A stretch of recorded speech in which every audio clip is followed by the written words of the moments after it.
ચોરી કે છળકપટથી મેળવેલ 2 મોટરસાયકલ સાથે એક ઇસમને પકડી પાડતી લોકલ ક્રાઇમ બ્રાન્ચ પશ્ચિમ કચ્છ ભુજ। એલસીબી પશ્ચિમ કચ્છ ભુજના પોલીસના માર્ગદર્શન હેઠળ ગઢસીસા પોલીસ સ્ટેશન વિસ્તારમાં પેટ્રોલિંગમાં હતા તે દરમિયાન બાતમી હકીકત મળેલ કે રાણુભા ખાનજી જાડેજા રહેવાસી દેવપર તાલુકો માંડવી વાળો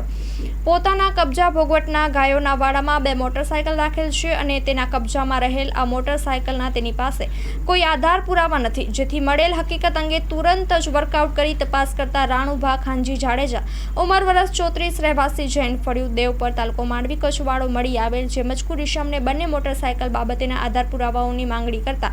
તેની પાસે કોઈ આધાર પુરાવો નહીં હોવાનું જણાવેલ, જેથી મજકૂર ઇસમને આ મોટરસાયકલ કોની પાસેથી લીધેલ હોવા બાબતે પૂછપરછ કરતા સદરહુ મોટરસાયકલ આજથી 6 મહિના પહેલા ખંભરા ગામના રાજેશ ઉર્ફે ભોલારામજી ગુજરિયા પાસેથી વેચાતી લીધેલ હતી અને આ બાઇકના કોઈ રજીસ્ટ્રેશન કાગળો ન આપેલ હોવાની હકીકત જણાવેલ હતી, જેથી મજકૂર ઇસમના કબજામાંથી મળી આવેલ બંને મોટરસાયકલ કબજે કરી અટક કરી આગળની કાર્યવાહી સારું ગઢસીસા પોલીસ સ્ટેશન ખાતે સોંપવામાં આવેલ છે। Story report by Kiran Gori, Bhuj.